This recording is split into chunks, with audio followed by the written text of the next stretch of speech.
Hey everybody, HomeSliceHenry here, and welcome back to the channel. In today's video, well, it's a video I'm super excited for. As you know, Niantic has started to release Gen 6 Pokemon, the first of which being Esper and Meowstic. And with new Pokemon, got me to thinking, hey, I wonder if they're any good in the Go Battle League. And so I did end up doing quite a few Esper raids and ended up evolving into a Meowstic. Meowstic does have a really interesting moveset. It has a Confusion Fast move, and for the two charge moves, I'm running Energy Ball and Shadow Ball. So it doesn't really have a bait move, but it has two heavy hitting moves in addition to a high damage fast move. So without further ado, let's hop into these battles. And our first game against A Senna. And in this game, I did decide to go with a Deoxys lead, which is immediately a terrible decision, as a double psychic team is very weak to Umbreon. So at this point, I'm realizing I've made a terrible decision and will need to adapt. So I let the Dark Pulse go through. I'm going to go for a Thunderbolt, attempt to get a shield, and basically just sack the Deoxys and let my back line have a shield advantage and try and win from there. So they're going to throw another Dark Pulse and take me out. Dark Pulse, yep, that'll take me out. And I'm going to come in with Skarmory. And now they're down a shield, and so I can safely tank this Dark Pulse, and I am going to go for a Brave Bird to try and knock out the Umbreon. I do go for a Brave Bird, really hoping they don't shield so I can take out the Umbreon. And unfortunately they do shield, but they switch out into a Hypno, which is a bit of a mistake, and I'm able to swap into Meowstic. Meowstic's in a really good position now. The Hypno does get to a charge move before me. I shield it up in case it's a Shadow Ball. It's actually a Psychic. Super interesting. So I'm going to over farm, and I'm going to throw the Shadow Ball, and watch how much this does to Hypno. Hypno's a tanky Pokemon. Boom! Takes care of Hypno. That is fantastic. Umbreon comes back in. I'm going to be able to shield this up, and then I just need to hit the Energy Ball, and that is going to be taking care of the Umbreon. So as you can see, Meowstic is putting in some work here towards the end. Granbull comes in. Unfortunately, we're not going to be able to get to a charge move. I quick swap into Skarmory. I overtap. Unfortunately, I had the Sky Attack. I accidentally overtapped, and we CMP tie, and I'm going to end up dropping the game due to that overtap, which is super unfortunate, but Meowstic played exceedingly well. Hopping into the second game here, now we're leading Obstagoon into Uxie. This is a great lead. They're going to swap into Gyarados, and we're going to throw a Night Slash just to do some chip damage before we come in with our Skarmory. So we land the Night Slash, and we swap into Skarmory, and whatever they throw, we are going to let go. Turns out it's a Twister. So that's a bold move set choice. That is day one battles for you right there. And second charge move coming through. We are going to let this go as well.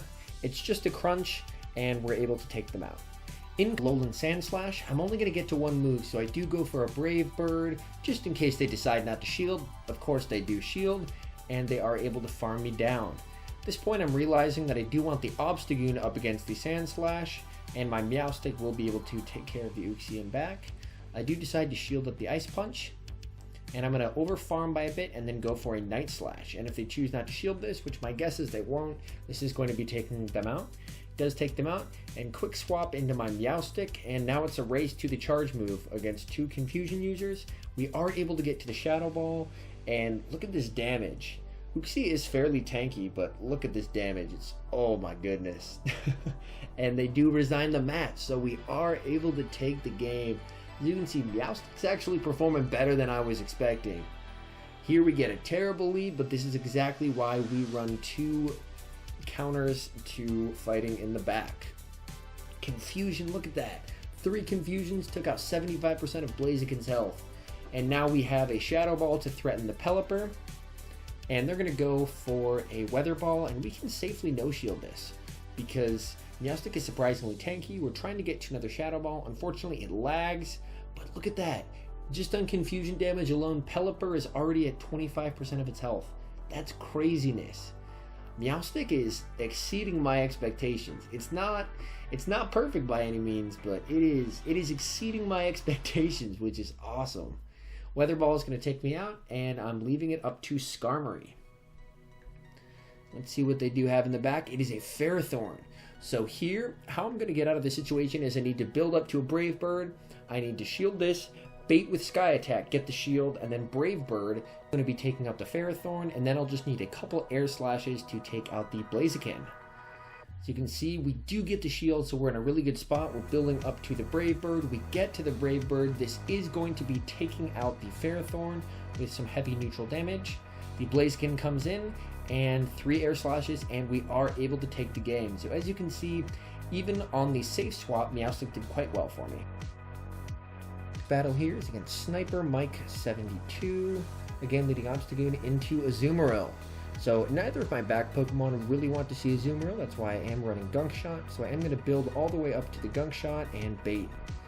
And so they are able to get to the charge move first. I'm going to be shielding it up. It's a Hydro Pump, and I'm going to be going for a Night Slash to see if I can get a shield, and that way I'll be able to outpace them to my actual Gunk Shot. I get the shield, which is fantastic, and we get to the Gunk Shot. Doing a ton there. Unfortunately, it lags. I'm only able to get a Great, but it does a ton of damage to Azumarill. And at this point, I'm pretty happy with letting this go and letting Obstagoon go down. I'm going to come in with Meowstic, and I'm able to Confusion down. And let's see what they have for me. A Skuntank. So I do build up to a Shadow Ball, and I swap out to Skarmory, and oh no, they have a Gallade in back. Gallade does not want to see either of these Pokemon. That's really the benefit to running a team in back that's really hostile to fighters, is if they do have a fighter in the back, there's nowhere for it to run. I am going to let this go. It's going to be the close combat. That's fine. And I am able to farm down. Skuntank comes in, I go for the Brave Bird. Unfortunately, they win CMP, so I am going to let this go. And I'm going to let Meowstic close the match for me. Come in with Shadow Ball. Both moves are going to be resisted, so I just throw the Shadow Ball. And even being resisted, that does a nice chunk. And the Shadow Skuntank gets to a charge move of 1 HP, but I kept the shield, so I'm able to shield off the Crunch and Confusion down for the win. And lastly, before we do go into our analysis, I have a bonus battle. While I was recording battles to feature Meowstic, you will never believe what happened. This is one of the craziest games I've ever been a part of. Obstagoon into Mew, amazing lead. Fantastic lead. Go for a Night Slash. And here I'm like, hey, you know what? I'm in a really good position to set up Meowstic to succeed. I get the boost. Oh no. The train has left the station. I shield this up. They go for a Flame Charge to raise their own attack. They swap out into Azu. Oh, you know what's going to happen. It's Gunk Shot time. Boosted Gunk Shot. So this is definitely going to one-hit kill. Boom. Trash can to the face. They bring out Marowak. Oh no, their whole team is weak to Obstagoon. Obstagoon, Night Slash. Boom. Another boost. At this point, I'm going to be able to shield this up. And he can only really go for Bone Club. So I should be able to counter him down with my 4 times boosted attack. This is just going to be a Bone Club. I can survive it. And I'm going to counter down. And I'm going to be able to throw a Night Slash. And the Mew Shadow Claws are triple resisted, so it can't really Shadow Claw me down. So I just need to do 2 more counters to get to the Night Slash. And I am able to solo a whole team with Obstagoon. Poor Meowstic didn't even get to go on the field. As you can see, I screenshotted there. But yeah, all in all, I really enjoyed playing with Meowstic. I think it does have a really interesting moveset. Confusion allows it to be a really good punish to a fighter switch-in, especially if you run something really weak to fighters up front. It's definitely not a meta-defining Pokemon by any means, but I think it does have some interesting uses in the meta, specifically with regards to building certain teams. For example, like the one I'm using, Obstagoon really weak to fighters and having 2 fighter counters in the back. And I do really like the moveset. It has quite a varied moveset. As you saw, I was running Energy Ball and Shadow Ball. Shadow Ball allows me to hit quite a lot of the meta for at least neutral, and then Energy Ball is there to help fight the Azumarills in case they accidentally do get paired up against one of those.